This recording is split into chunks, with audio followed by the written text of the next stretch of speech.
কিভাবে মারা গেল?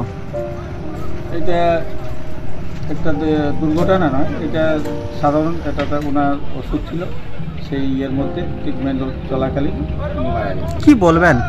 বলা মানে অমিরন সেনাপতি একজন খুব ভালো ছেলে ছিল, খুবই কর্মরত এবং শিক্ষাক্ষেত্রে খুবই ভালো ছিল। এলাকায় নাম ছিল, টিউশন করতো, হঠাৎ চাকরি পায়, প্রায় 18 বছর চাকরি করেছেন।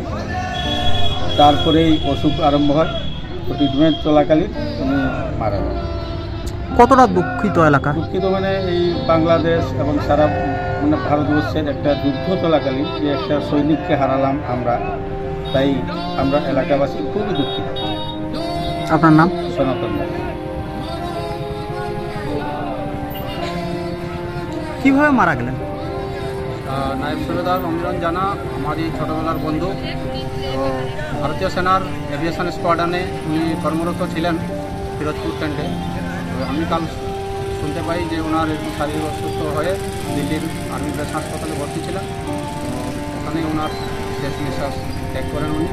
তো এই সময় যেখানে ভারতবর্ষের সেনার মানে খুবই দরকার, সেই সময় আমাদের কাছে এটা ওনার চলে যাওয়াটা একটা অপূরণীয় ক্ষতি।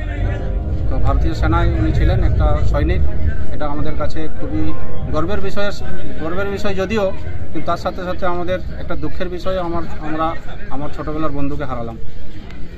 আপনার নাম? আমার নাম মণিচাঁদ পানি, আমি এক্স আর্মি। কি করে মারা গেলেন, কি শুনলেন? শুনলাম ওর শরীর অসুস্থতার কারণে উনি মারা গেছেন। কি বলবেন? চিকিৎসার জন্য। ছেলেটা আমাদের এলাকার গোপীবল্লভপুরবাসীর ছেলে, আমাদের নয়রা সেনে বাড়ি, আমাদের সঙ্গে বিভিন্ন কাজে ওতপ্রোতভাবে জড়িত ছিল। এই পাককালে এই বাংলাদেশ ভারতবর্ষের যে যুদ্ধর ঠিক সময়ের মধ্যে এই সময় একজন বীর সৈনিককে আমরা দেশ হারালো, যেমন সেরকম গোপীবল্লভপুরবাসী হিসাবে আমি আমাদের গোপীবল্লভপুরে একজন সৈনিককে হারালাম। এর জন্য খুবই ব্যথিত আমরা, খুবই কষ্ট বেদনাদায়ক এই ঘটনা। আজকে হাজার হাজার লোকের মানে চোখের জলে গোপীবল্লভপুরবাসী পুরো আজকে একটা বীর সন্তানের কে হারালো।